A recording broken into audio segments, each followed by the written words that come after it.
Development of values. तो values कौन कौन सी डेवलप होती हैं? फर्स्ट जो वैल्यू डेवलप होती है अगर आप देखेंगे तो आपको देखने को मिलेगी फ्रेंडशिप। फ्रेंडशिप हमारे अंदर डेवलप होती है क्योंकि अलग अलग टीम्स के मेंबर आपस में compete कर रहे होते हैं, ठीक है, कंपटीशन बढ़ता है, कंपटीशन से फ्रेंड्स बनते हैं, चीजें सीखने को मिलती हैं, अच्छा वो प्लेयर इतना अच्छा कर रहा है, कैसे कर रहा है, क्या क्या स्टेप्स ले रहा है, तो हम भी उनके साथ कोरिलेट करने की कोशिश करते हैं, फ्रेंड्स बनाने की कोशिश करते हैं, सीखने की कोशिश करते हैं। तो यहाँ से जो है डेवलपमेंट होती है फ्रेंडशिप की, नॉट अमंग द पार्टिसिपेंट्स, सिर्फ पार्टिसिपेंट्स के अंदर ही, इवन नेशंस के अंदर भी, जितने भी देश हैं उनके अंदर भी जो है मैं बोल सकती हूँ कि फ्रेंडशिप की ग्रोथ देखने को मिलती है। नेक्स्ट दे रखा बेटा सॉलिडेरिटी। इसका मतलब होता है कि भाईचारा और यूनिटी की हमने एक फीलिंग डेवलप करनी है, ये चीज गिवन है।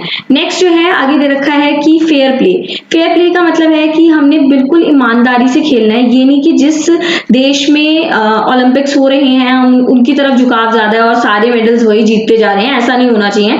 बल्कि वो कंटेस्टेंट जो दूसरे देशों से भी हैं, अगर वो अच्छा परफॉर्म कर रहे हैं, परफॉर्मेंस के बेसिस पे दो आप, ठीक है, आपका किसी भी टीम किसी भी देश के प्रति झुकाव नहीं होना चाहिए, ये चीज यहाँ पर कही जा रही है कि आपको फेयर प्ले करना है।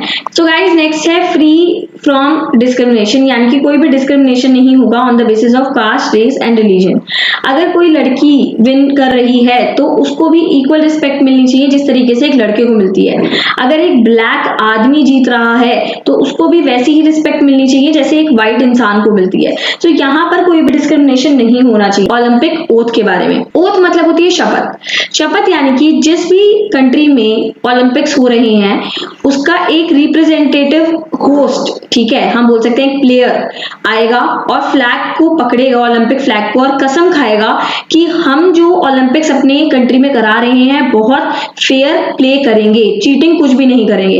अब देखो सिंपल सी बात है बेटे, ये तो जिस कंट्री में ओलंपिक गेम हो रहे होते हैं उस कंट्री के लिए बेनिफिट होता है। बेनिफिट कैसे होता है? क्योंकि ऑलरेडी वो उस फील्ड पे प्रैक्टिस कर चुके होते हैं जिस फील्ड पे ओलंपिक्स के गेम होने वाले हैं, ठीक है। तो यहाँ पर भी अगर डोपिंग जैसी चीज होगी, डोपिंग क्या होता है, यहाँ से एक क्वेश्चन आता है, डोपिंग होता है बेटे चीटिंग। कई लोग क्या करते हैं ना, चीटिंग करते हैं। चीटिंग कैसे? सपोज करो वो पहले से ही स्टीरॉइड्स वगैरह के इंजेक्शन ले लेते हैं जिसकी वजह से उनके अंदर काफी ज्यादा एनर्जी आ जाती है, ठीक है, और वो अदर कंटेस्टेंट के साथ फेयर प्ले नहीं होता है। तो यहाँ पर यही कसम ली जा रही है कि हम जो खेलेंगे वो बहुत ईमानदारी से खेलेंगे। सो गाइस आप देख सकते हैं यहाँ पर क्या लिखा है, we swear that we will take part in the Olympic games in the loyal competition respecting the जर्मास regulations which govern them and desirous of participation in them in true spirit of doing sportsmanship for the honor of our country and for the glory of the sport। I hope आपको ये चीज समझ आ गई होगी। तो ये शपथ जो है वो ली जाती है और किसके द्वारा ली जाती है? जो कंट्री का एक प्लेयर होता है उसके द्वारा ली जाती है।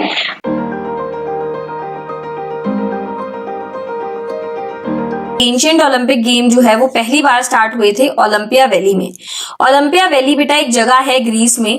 ग्रीस में एक जगह है एथेंस, उधर ओलंपिया वैली हमें देखने को मिलती है और इस वैली के नाम पे ही जो है इसका नाम ओलंपिक पड़ा था और 776 BCE में ये गेम्स स्टार्ट हुए थे। ये माना जाता था कि वहां के लोग ज्यूज, यानी कि ज्यूज एक भगवान है, उनमें बहुत ज्यादा बिलीव करते थे और उनको सम्मान देने के लिए वो ओलंपिक जैसे गेम को आयोजित करते थे।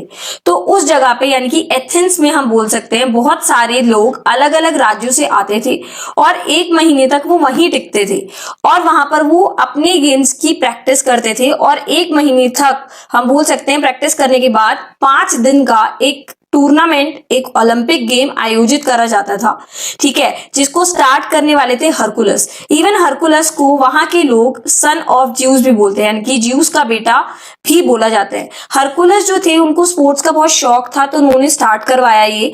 आगे सेम चीज रिपीट कर रखी है तो आप देख लीजिएगा कि किस तरीके से इसका नाम ओलंपिक गेम पड़ा।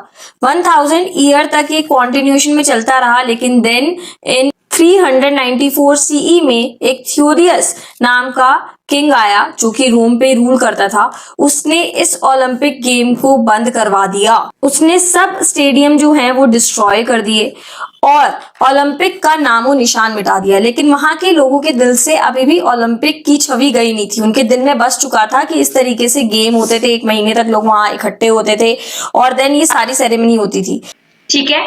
अब प्रेसिडेंट के बारे में पढ़ेंगे।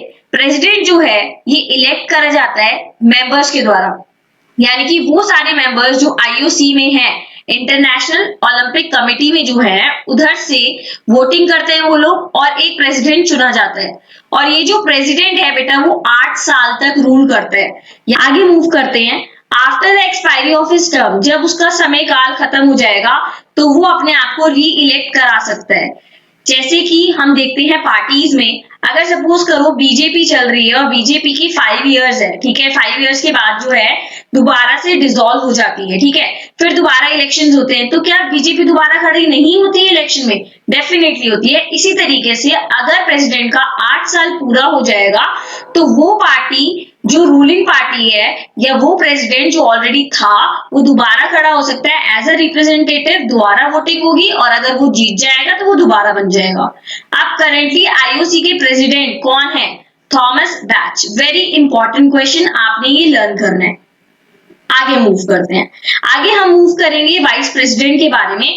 वाइस प्रेसिडेंट जो है वो 4 होते हैं, ठीक है। कौन इलेक्ट करता है? मेंबर्स ही इलेक्ट करते हैं। They are elected for a term of 4 years. कितने साल के लिए इलेक्ट होते हैं? 4 इयर्स के लिए।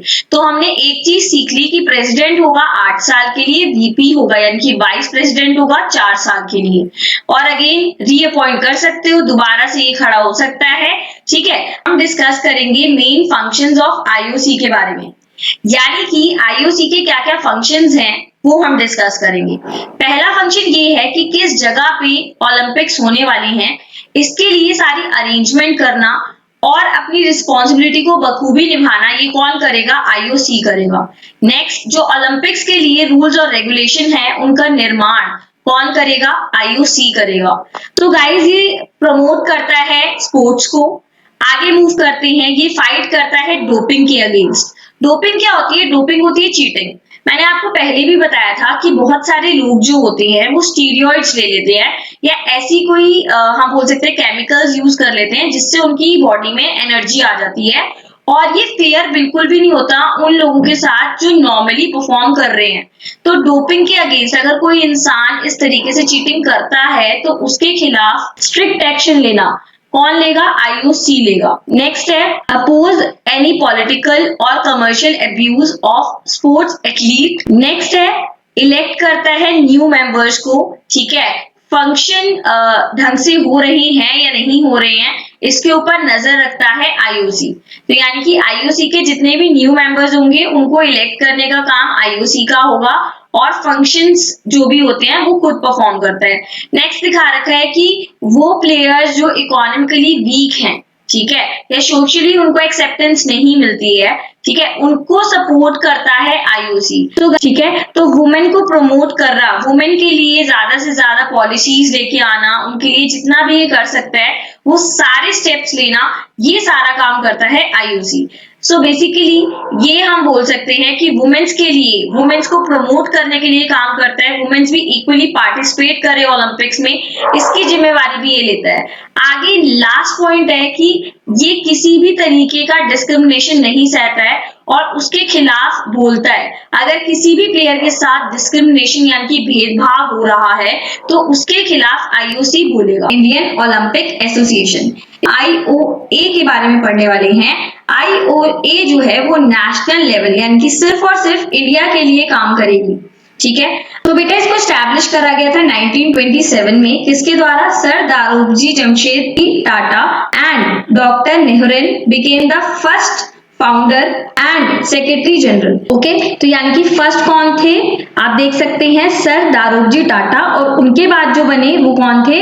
महाराजा भूपेंद्र सिंह। अब यहाँ पर बता रखा है कि जो फर्स्ट ओलंपिक में हमने सबसे पहले जो प्रेजेंटेशन करी थी वो कहाँ करी थी? एम्स्टर्डम में हुए थे वो, और हमने एज अ हॉकी टीम जाके वहां पर हमने पार्टिसिपेट करा और हमने गोल्ड मेडल भी जीता, ठीक है। तो ये क्वेश्चन यहां से आना पक्का है कि इंडियन हॉकी टीम ने पार्टिसिपेट करा था फर्स्ट टाइम ओलंपिक्स में, कहां पर? एम्स्टर्डम में। क्या जीता? गोल्ड मेडल जीता, ठीक है।